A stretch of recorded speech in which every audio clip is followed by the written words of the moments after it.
আসসালামু আলাইকুম। আমি আরেকটা নতুন ব্লগ নিয়ে হাজির হলাম। আশা করছি পুরো ব্লগটা জুড়েই আমার সাথে থাকবেন। বাচ্চাদের স্কুল বন্ধ থাকায় এখন আর ঝটপট করে সকালবেলা নাস্তা রেডি করতে হয় না। কয়েকদিন ধরে খুব আরামেই দিন কাটছে, দেরি করেই নাস্তাটা তৈরি করছি। অবশ্যই এই সুখ আর বেশি দিন নেই, খুব শীঘ্রই ওদের স্কুল খুলে যাবে, তখন আবার সেই আগের মতো রুটিনে ফিরে যেতে হবে। এখন সকালবেলা বাচ্চাদের জন্য নাস্তা রেডি করে দিচ্ছি। ফ্রেঞ্চ টোস্ট বানাচ্ছি। আজকে একটু ঝালঝাল করেই ফ্রেঞ্চ টোস্ট বানাবো।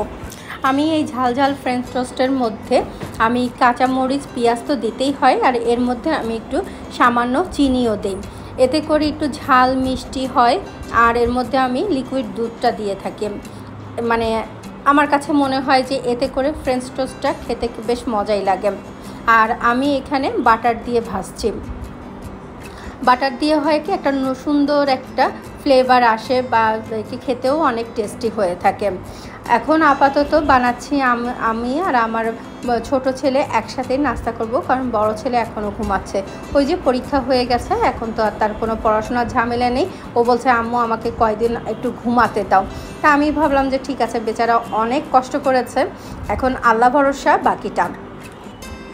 আর ও একটু নিজের মতো করে কাটাক, কারণ সবসময় তো পড়াশোনা, কোচিং, স্কুল সব কিছু একসাথেই থাকে। সেই জন্য আমার বড় ছেলেকে ঘুমাতে দিয়েছি। আর এইখানে আমি সবসময় নাস্তা রেডি করার পরে আমি সবসময় সাথে সাথে গুছিয়ে ফেলি। এতে করে হয় যেটা রান্নাঘরটা একটু পরিষ্কার থাকে, মানে পরবর্তী কাজে আসলে যে নোংরা থাকে যে রান্নাঘরটা, সেইটা আর থাকে না। আর এতে করে কাজটাও অনেক কমে যায়। আর এই যে আমার জন্য চাটাও বানিয়ে নিলাম। একসাথে মা ছেলে মিলে গল্প করব আর নাস্তা করব।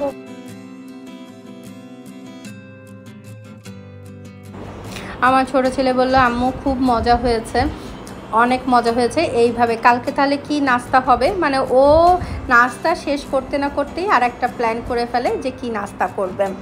আর নাস্তা করে চলে আসলাম রান্নাঘরে। যে ডিম কিনে নিয়ে এসেছিলাম সেগুলো ধুয়ে রেখেছিলাম, এখন সেগুলো রেখে দিচ্ছি গুছিয়ে। আর এই যে আমি ফার্নিচারগুলো মুছে ফেললাম।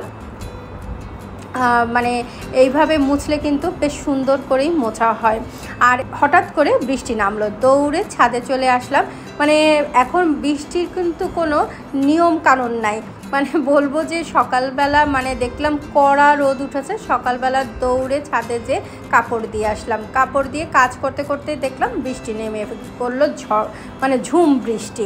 মানে আমার কাছে মনে হলো যে বৃষ্টির সাথে আমার কোনো মনে হয় শত্রুতা আছে। মানে যখনই আমি কাপড় ছাদে দিব তখনই একটা বৃষ্টি হবে। আর যেদিন আমি কাপড় কাচবো না বা ছাদে দেবো না, সেদিন কিন্তু খুব কড়া রোদ হবে, কিংবা মেঘও থাকবে, কিন্তু বৃষ্টি আর হবে না। তারপরে এই যে রান্না চড়িয়ে দিলাম দুপুরে। আজকে শিং মাছ দিয়ে পটল আলু রান্না করছি। আমি কিন্তু সবসময় মাছ কাঁচা অবস্থাতেই রান্না করি, কোনো ভেজে নেই না। আমার মতো কে কে আছেন বলেন তো, কারা মাছ ভেজে রান্না করেন না? আমি কিন্তু সবসময় কাঁচা মাছই রান্না করি। আর এই যে বিকেলবেলার দিকে, বিকেল বলবো না, এটা সন্ধ্যার সময় বাচ্চারা আলু পরোটা খেতে চেয়েছে। আমি ভেবেছিলাম একটু কেক বানাবো, তা আমার ছোটো ছেলে বললো না আম্মু তুমি আলু পরোটা বানাও। তা ও বললো যখন, চলেও আসলাম। আর এই যে আলু পরোটার জন্য ময়দা 2 কাপ নিয়েছি, এর মধ্যে পরিমাণ মতো লবণ, চিনি দিয়েছি 1 চামচ, আর 2 টেবিল চামচের মতো তেল দিয়ে আমি ভালোভাবে মাখিয়ে নিয়েছি। তারপর নর্মাল পানি দিয়ে ময়দাটা মাখিয়ে নিলাম। আর আমরা সবাই যেরকম পরোটা মাখাই সেইভাবেই মাখিয়ে নিয়ে এটা কাপড় দিয়ে ঢেকে রাখছি। আর এইখানে আমার আলুটাও সেদ্ধ হয়ে গেছে। এখানে আমি আলু সিদ্ধ করে কাঁটা চামচ দিয়ে আমি এখানে মানে পেস্ট করে নিব। এখানে অন্য কোনো কিছু ইউজ করব না, কারণ একটু গোটা গোটা আলু থাকবে, যেটা মুখে দিলে প্রতিটা বাইটে একটু আলু পড়বে। আর এখানে পেঁয়াজ কুচি নিয়েছি, কাঁচামরিচ, চিলি ফ্লেক্স, আর হচ্ছে আমি এখানে ভাজা জিরার গুঁড়া নিয়েছি। আর এখানে একটু বাটার দিয়ে দিচ্ছি, এটা বেশ ভালো একটা সেন্ট, মানে স্মেলও নিয়ে আসবে এবং খেতেও কিন্তু অনেক মজা হবে। আমি যখন মানে এই যে আলু পরোটাটা মাখাচ্ছি, আমার ছোট ছেলে বুঝতে পারিনি যে কেমন হবে। যখন আমি কাজ করছিলাম তখন ও আমার ভিডিওটা ধরে দিচ্ছিল, তখন বলছিল যে আম্মু তুমি এত সুন্দর খাবার বানাও, প্রতিটা নতুন নতুন আইটেম বানাও, এটা তুমি একটা রেস্টুরেন্ট খোলো না কেন? মানে আমি শুনেও ওর দিকে তাকিয়ে রইলাম। ও এতটুকু ছেলের মাথায় যে আসছে যে আম্মু যে একটা বানাতে পারে, মানে রেস্টুরেন্ট খুলতে পারে, ওর মাথায় আসছে। এটা আমার জন্য আসলে অনেক বড় প্রাপ্তি। আমার ছেলে অন্তত বুঝেছে যে আম্মু আমাদের জন্য অনেক কিছু করে, অনেক রান্না করে। সত্যি আমার কাছে খুব ভালো লেগেছে। একটা মানে বাচ্চার কাছ থেকে এই ধরনের যদি মন্তব্য শোনা যায় তাহলে আসলেই অনেক ভালো লাগে।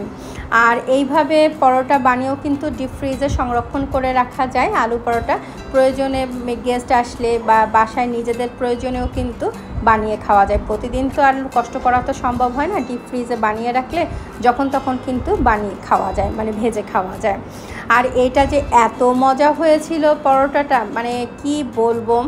মানে আমার ছেলে বলল যে আম্মু এইরকম তুমি ডেলি ডেলি বানাবা। আমি শুধু হেসেই দিলাম, আর কিছুই বললাম না। এই ছিল আমার আজকের সারাদিনের ভিডিও।